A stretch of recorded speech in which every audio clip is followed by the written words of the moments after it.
জয়গুরু, আপনি দেখছেন অতি জনপ্রিয় ও আপনার প্রিয় channel Bishwaguru channel. Please remember that it is a spiritual channel. আপনারা তো জানেনই এরপরে আমি কি বলতে চলেছি। ইন্ট্রো করার খাতিরে এটা বলতেই হবে। সো প্লিজ সাবস্ক্রাইব করবেন। পরবর্তী ভিডিও পাওয়ার জন্য পাশে থাকা বেল আইকনটি প্রেস করবেন এবং প্রচুর শেয়ার করবেন। আপনারা খুব ভালো থাকবেন। আপনার এবং আপনার পরিবারের মঙ্গল প্রার্থনা করি পরম পিতার শ্রীচরণে। সাবস্ক্রাইব করতে ভুলবেন না। এবার আমাদের পরবর্তী নিবেদন। দাদা আমার প্রণাম শ্রদ্ধা নেবেন, আনন্দ জয়গুরু জানাই। আপনি এই মুহূর্তে বসে আছেন বিশ্বগুরু ইউটিউব চ্যানেল ক্যামেরার সামনে।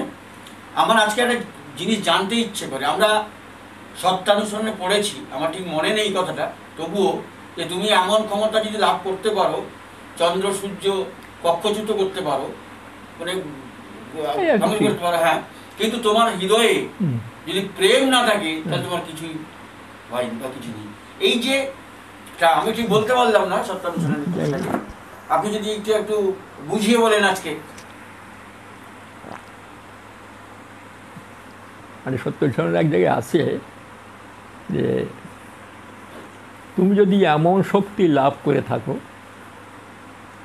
চন্দ্র সূর্য কক্ষচ্যুত করতে পারো, পৃথিবী ভেঙে টুকরো করতে পারো, সবাইকে ঐশ্বর্যশালী করে দিতে পারো, আর যদি তোমার হৃদয়ে প্রেম না থাকে তোমার কিছুই হয় না।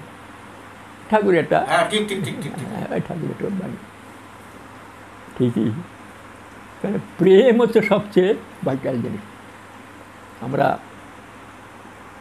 দেখেন মানুষের তো আসরিক শক্তি, দৈবী শক্তি অনেক কিছু নিয়ে জন্মায়, অনেক কিছু, কিন্তু তার সঙ্গে যোগযুক্ত হলে মানুষ ওই আসল শক্তি সরে গিয়ে দৈবী শক্তি, মানে তার দৈবী শক্তি মানে প্রেম, তার দাসতে আরম্ভ করে, বুঝলেন তো? তা এই প্রেম দীক্ষা নেওয়ার পরে অনেক আমি দেখেছি, অনেকে কিছু না কিছু পরিবর্তন হবেই, তার মধ্যে আসবেই, সে আসরিক শক্তি সম্পন্ন আর যাইবে। এই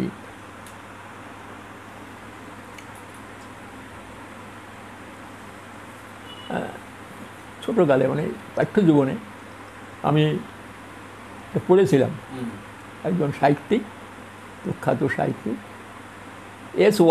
ওয়াজেদ আলী, খুব সাহিত্যিক। তিনি একটা লিখছে যে ছোটোকালে আমি স্কুলে যেতাম, পাঠশালা স্কুল, গ্রামে পড়াশোনা করতে। ছোটোকালে স্কুলে যেতাম, রাস্তা দিয়ে যেতে যেতে একটা মুদিখানার পাশ দিয়ে যেতাম।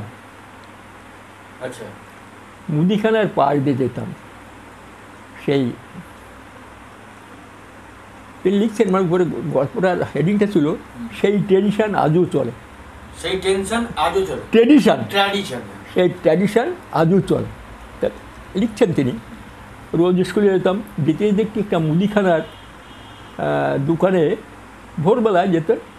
একজন ভিতরে দোকানের মধ্যে এক বৃদ্ধ লোক, দোকানদার, তিনি রামায়ণ পাঠ করেন। সে একটা অদ্ভুত ধরনের সুর, সেই সুরে রামায়ণ পাঠ করেন। মানে মনে হয় যে সাপুরেদের সাপ খেলানোর যে সুর, ওই সেই সাপ খেলানোর সুরের মতো মনে হচ্ছে। একটানে রামায়ণ পাঠ করে যাচ্ছেন। সে সুরটা একটা আলাদা ধরনের, ওনার কাছে খুব কৌতূহল লাগতো। দাঁড়ায় শুনতেন, শুনে আবার কিছু বাড়ি শুয়ে যেতেন। এটা রোজ হতো। তিনি স্কুল ত্যাগ করেছেন, ত্যাগ করে যাই হোক পরে গিয়ে তিনি ওই সঙ্গে বলছি চাকরি করতে গেছেন। চাকরি করতে গিয়ে তিনি মাঝখানে একবার বাড়িতে এসছেন। সকালবেলায় হাঁটতে সেই দোকানের পাশ দিয়ে যাচ্ছেন, বয়স হয়েছে, দেখে সেই দোকানের মধ্যে আবার ঠিক ওরকম একটা সাপ খেলানো সুরে আবার কে রামায়ণ পাঠ করছে, একই সুরে, একই রং, একই ভাব। তখন কৌতূহল হলো, দোকানে ঢুকলাম, যে দেখি সে বুড়ো নেই, তারপর তার যুবক, সে পাঠ করছে, মধ্যবয়স্ক লোক। তাকে জিজ্ঞাসা করলাম যে হ্যাঁ আমার বাবা ছিল, তিনি এই পাঠ করতেন। তা বলছে যে তিনি নেই, আমিও সকালবেলা রামায়ণ পাঠ করি। সুরটা কিন্তু একই রকম, একই সুর, একই ভাব, একইভাবে চলছে। চলে গেল অনেক কাল, রিটায়ার করে বাড়ি এসছেন। বাড়ি এসে সকালবেলা একদিন এরকম বলতে হচ্ছে দোকানে পাঠিয়ে যাচ্ছেন, দেখে কি ঠিক তেমনিভাবে সেই সুরে, সেই সাপানোর সুরে আমার পাঠ হচ্ছে। আবার ঢুকে দেখে সেখানে একটা অল্প বয়সের যুবক সে পাঠ করছে। বলে তুমি? বলে আমার বাবা এখানে রামায়ণ পাঠ করতেন, তিনি মরে গেছেন, দোকানের মালিক এখন আমি, আমাকে সকালবেলায় পাঠ করেন। ঠিক সেম সুরে, একই রকম সুর। তা সে লিখছে মানে সেই ট্রেডিশন সমানে চলছে।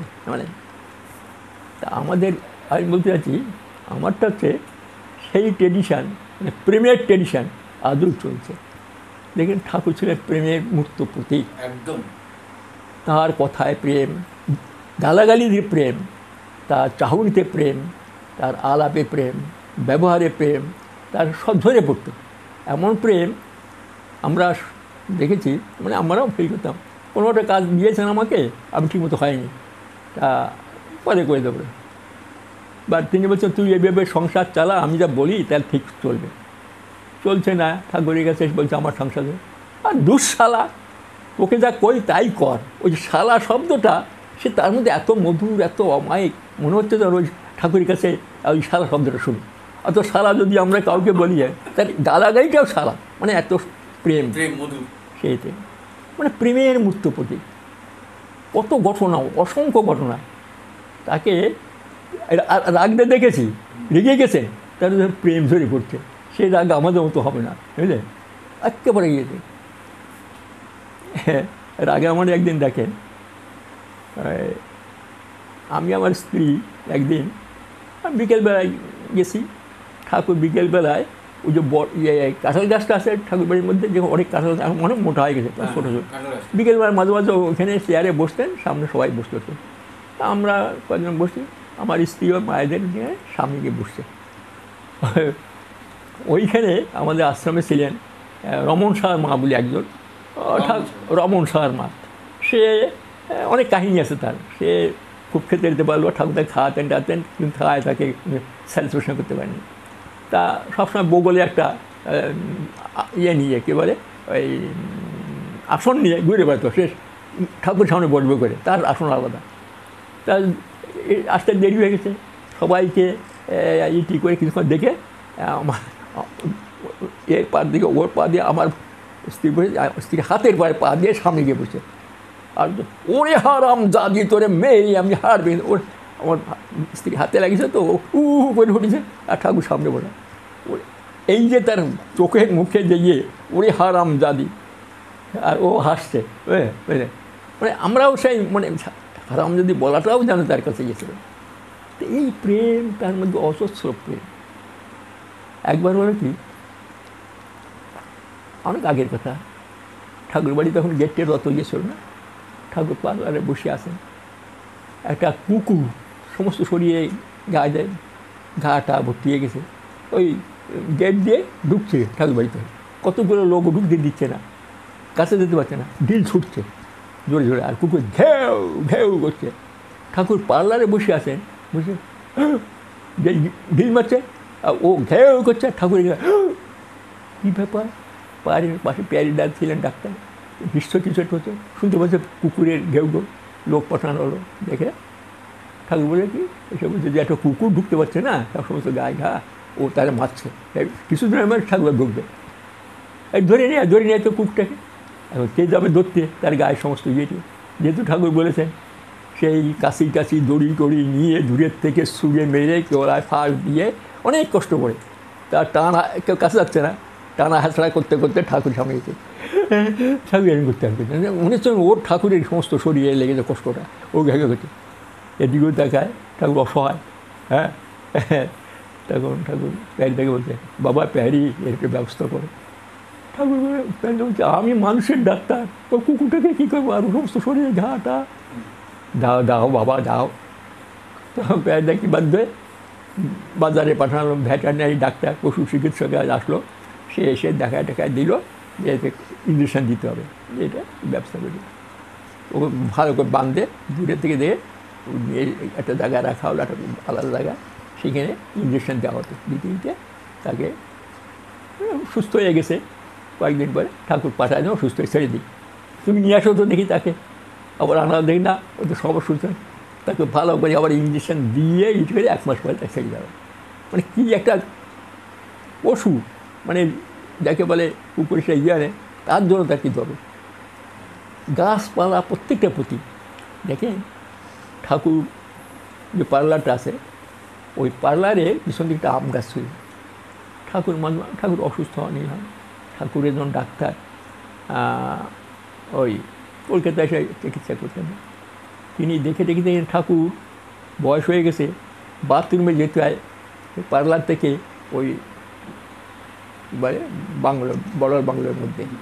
ঠাকুর কষ্ট হয় বলে এর পাশেই একটা বাথরুমের ব্যবস্থা করে দেন ঠাকুরের, এর পাশে কোথাও কাটাকাটা হয়, ইঞ্জিনিয়ার দেখা যায় পিছনে করা যেতে পারে।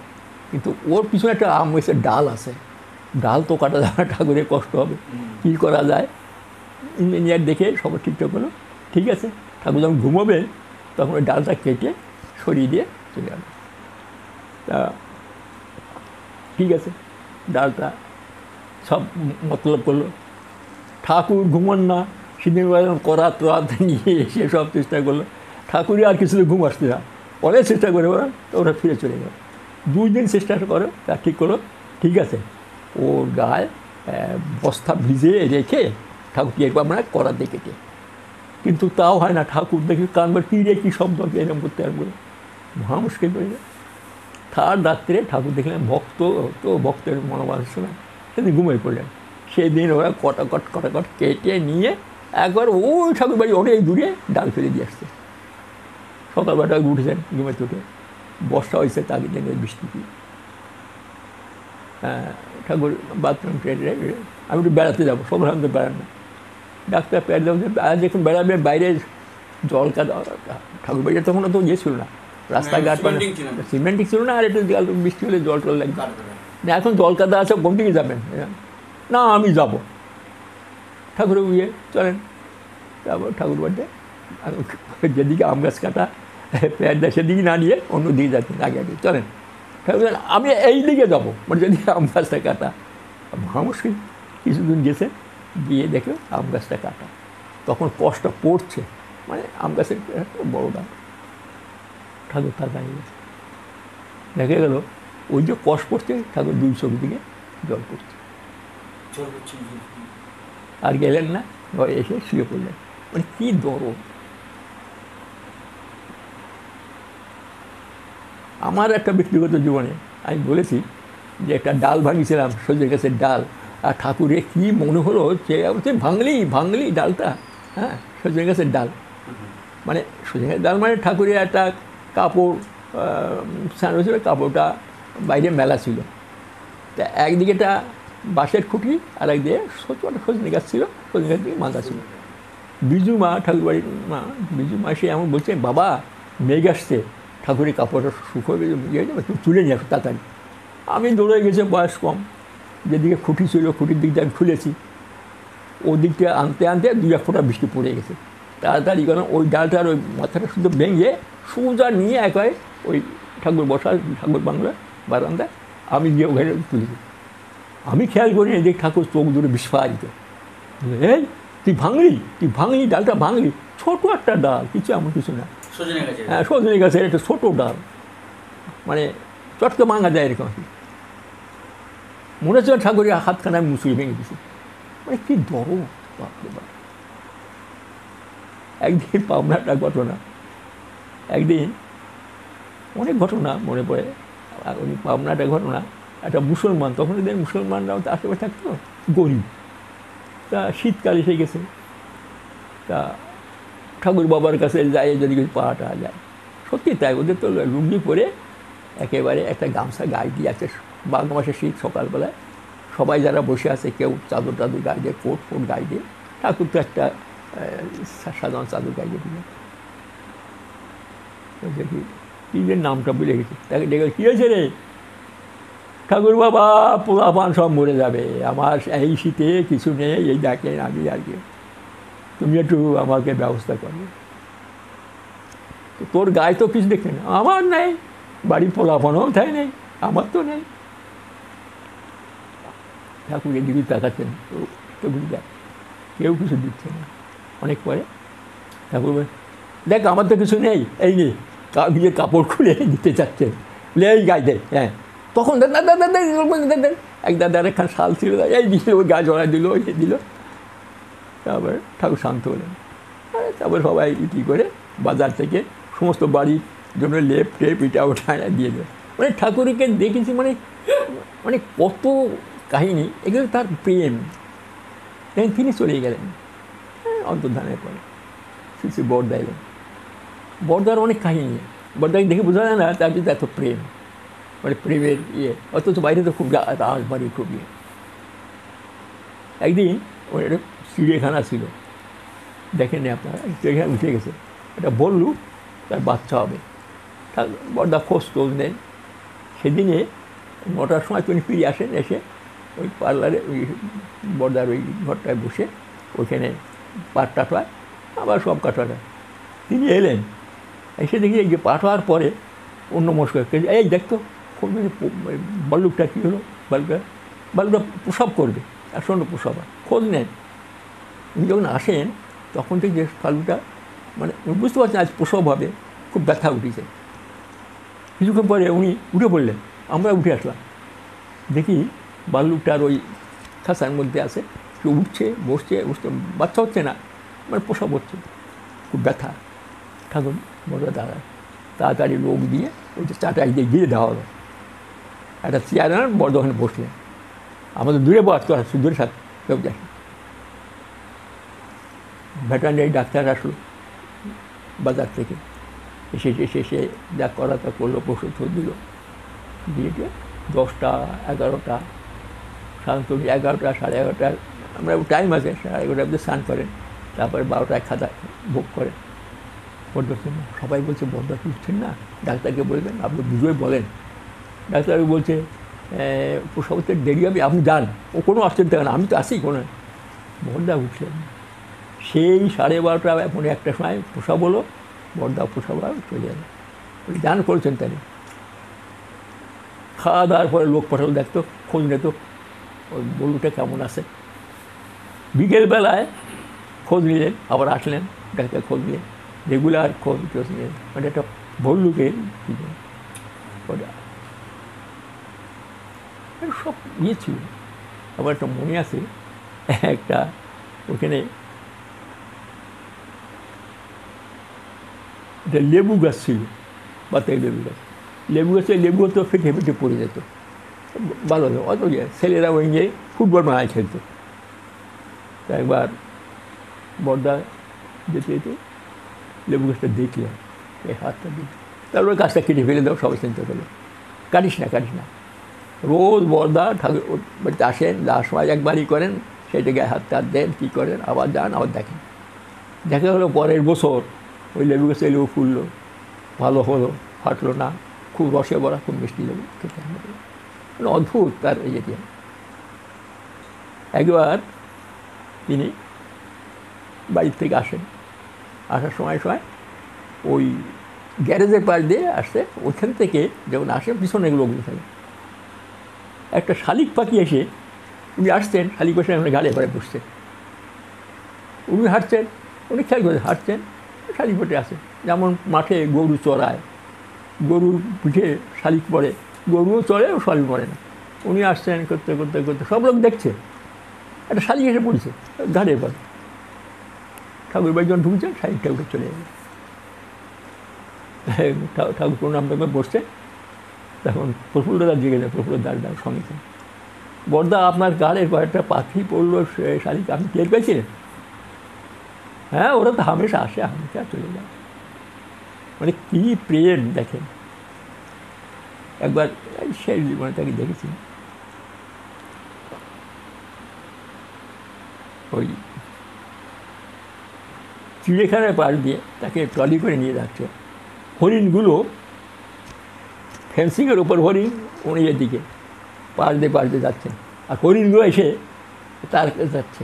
হরিণগুলো গেছে, উনি আস্তে আস্তে হাত বাড়াচ্ছে, মুখ দিচ্ছে হরিণগুলো, উনি হরিণগুলো বসে কিন্তু আমরা যাই তো আমাদের সঙ্গে তো হয় না, বর্দার টোলটা যাচ্ছে আর ওরা ধরে ধরছে সামনেতে, ওখানে যে পক্ষে এলা আছে তখন অনেক পক্ষে থেকে ছিল, ময়ূর টুর ছিল, যেই ডুবিছে ময়ূর টয়ূরগুলো ওরে আবার কাস ম্যাস ক্যাস ম্যাস ক্যাস মাস, কী আনন্দ তোদের ফুর্তিতে। বর্দা দাঁড়ায় বলছে তোরা থাম সব থেমে গেল। অর্থাৎ প্রেম মানে জীব জন্তু পরিষ্কার, মানুষের তো কথাই নেই, কিন্তু মানুষ বুঝতে পারতো না, হ্যাঁ কোথায় কী যাবে, কার কী অভাব প্রভাব সে বুঝতে দিতেন না, মানে এমন করে করতেন। এইরকম বর্দা দেহ রক্ষা করি। এই দেখে আমাদের এখন জানি দাদার একটা কাহিনী বলছি। উনি ঠাকুর থাকতে একজন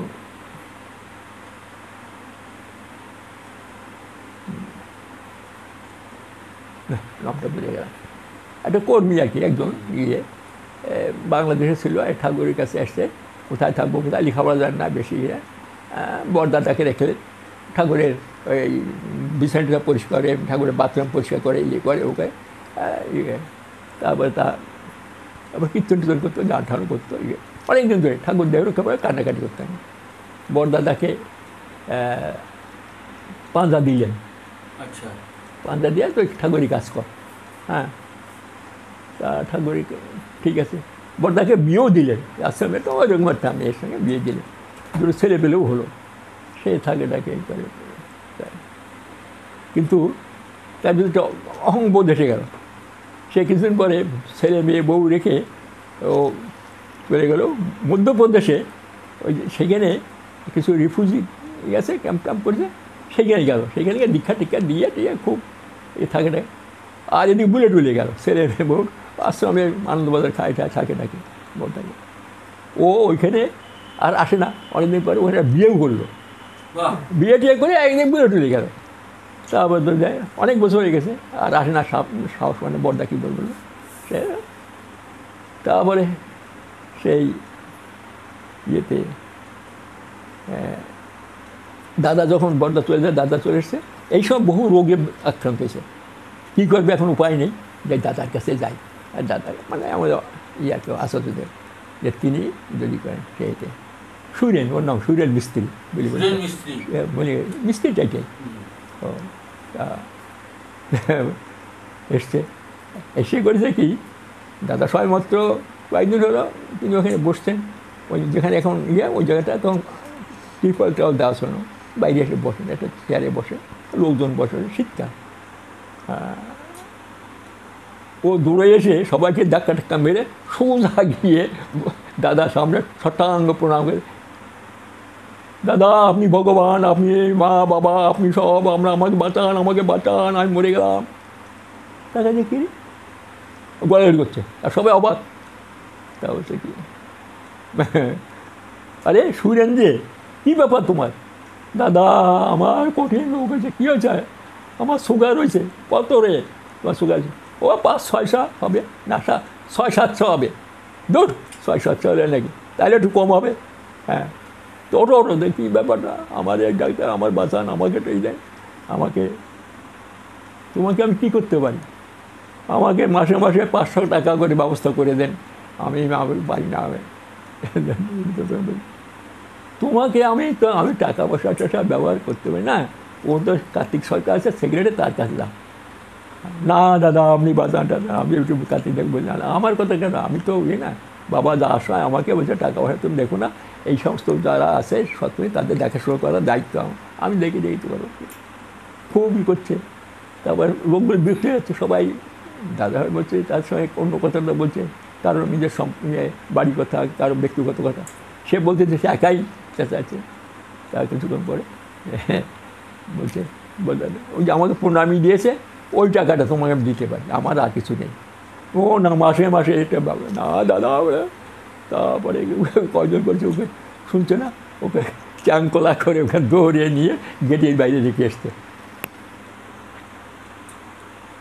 গেটের বাইরে নিয়ে আর ডাস দিচ্ছে না। শুনে জন্য কিছু করা উচিত, কেন বেচারা আসে ওরা না না না, ওর কর্মফল বুকুক। ওই যে বিয়ে টিয়ে করে চলে গেছে, বড়দা আমার ব্যবস্থা করলো, এই তাদের কেউ দেখলে এই আশ্রম আছে ওর ও যেমন কর্ম তেমন ফল, খুব বলছে। কিন্তু ওই রাস্তায় বসে খুব কান্নাকাটি করছে, এখানে শব্দ আসছে। দাদা এখন দেখ সবাইকে বলে উল্টো হবে, নিজে নিজে বেচারা কী হবে, বেচারা কী হবে, চলে গেছে। পরের দিন সকালবেলায় আমি ঠাকুর প্রণাম করে গ্যারেজের পাশ দিয়ে দাদার ওখানে যাব।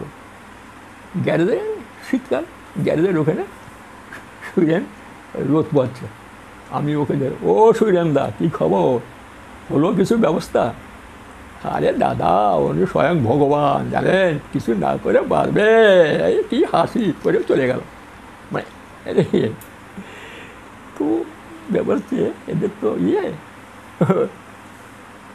একদিন হচ্ছে কি বোঝা মুশকিল, এদের তো একদিন ওই মে মাস বোধ হয়, মে জুন হবে, তো খুব গরম, প্রচণ্ড গরম। আমি ঠাকুর বাড়ি প্রণাম করে বর্দার ঘর প্রণাম করে ওই বাড়িতে আসছি, একটা বড় গাছ, সেই গাছটা সমস্ত গায়ে ওই বস্তা দিয়ে ভিজে, মানে হোস পাইপ দিয়ে ভিজাচ্ছে, ভিজিয়ে ভিজিয়ে ভিজিয়ে ভিজিয়ে গোড়া জল দিচ্ছে, এই করছে। বলছে কি তারা দেখছি কী রে গ্যাসটা বাঁচাবে, আমি কী হবে, একটু বাঁচাতে হবে। ওরা বলছে ধর এগুলো বাঁচা, জানেন না আমি এই গাছে বাঁচানো, দাদার একটা গাছ মানে একটা প্রাণ, জানেন, গাছের ডাল পালা কিছু বাঁধতে না কিছু, জানেন, মানে একটা গাছের জন্য। এই দেখেন আশ্রমের যে গাছপালা দেখেন সব গায়ে একটা প্লেট লাগানো আছে, দেখেছেন, মানে কোন গাছের কী গুণ, কোথায় কী সমস্ত নাম টাম দিয়ে দিয়ে এই দাদার নাম। মানে এই প্রেমের যে ট্রেডিশন, মানে প্রত্যেকটা যে ট্রেন আর গাছপালা লতা পাতা সমস্ত, সেই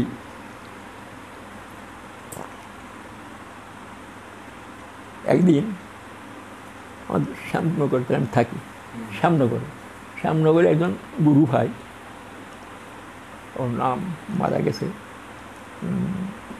নিতাই ঢালি, দাসুগাই পাঞ্জাব ছিল, খুব অবস্থা খারাপ, কোনো রকম চলে, সংসার চালায়, 3-4টে ছেলে মেয়ে আছে, ওই সামান্য একটা মিস্ত্রি কাজ করে, কিন্তু ইষ্টপ্রাণ, আমাকে খুবই করতো, দীক্ষা টিক্ষা দেওয়া, তো আমি দীক্ষা টিক্ষা। একদিন এসে আমাকে বলল, দাদা আমার তো একটা রোগ ধরা পড়ছে, কি ক্যান্সার, হ্যাঁ, কিন্তু খুব সাহসী, ও ভয়টাই করে না, ওই নিয়ে ঠাকুর চলে ফেরে ঘরে টোরে, ওই নিয়ে সেই কাজে যায়, অল্প টাকা বেতনে কাজ করতো, তখন 700 টাকা পেত, ছেলে পেলে গেলে ওই সবাই বিজ্ঞান টিকা করে বই টই কিনে দিত, পড়াশোনা করতো সেরকম। তা একবার ওর পাঞ্জা রিনিউ করতে হবে, তা রিনিউ করতে হবে, সে সময় যায়নি, উৎসবটা মাঝখানে গেছে, গিয়ে পাঞ্জা রিনিউ করার জন্য অফিসে গেছে, তো অফিসে তখন দরজা খোলেনি, অফিসের বাবুরা আসবে সময় মতো দাঁড়ায় আছে ওখানে। সকালবেলায় বাবাই বাবু তিনি ওই দোতলার পর দিয়ে ওদের ভিত্তিক অফিসের যে কাছে দাঁড়ায় আছে, তো ওই পাশ দিয়ে ওই দিকে কোথায় যাচ্ছেন, তার সঙ্গে আরও কয়েকজন আছে, বাবাই দা ওই বাবাই বাবু, এই হোক বাবাই দা, মা পূজনীয় বাবাই দা, সেই তা দাঁড়ানো দেখে দাঁড়ায় দেখলো, তাকালো, একটা ময়লা কাপড় চোপড় পরা, ছেঁড়া নামা অবস্থা, কিছু বলেনি, চলে আসার সময় আবার দেখতে সেখানে দাঁড়ানো আছে, তখন দরজা খুলিনি অফিসে। তা আপনি এখানে দাঁড়াচ্ছেন না, আমার পাঞ্জা রিনিউ করতে হবে।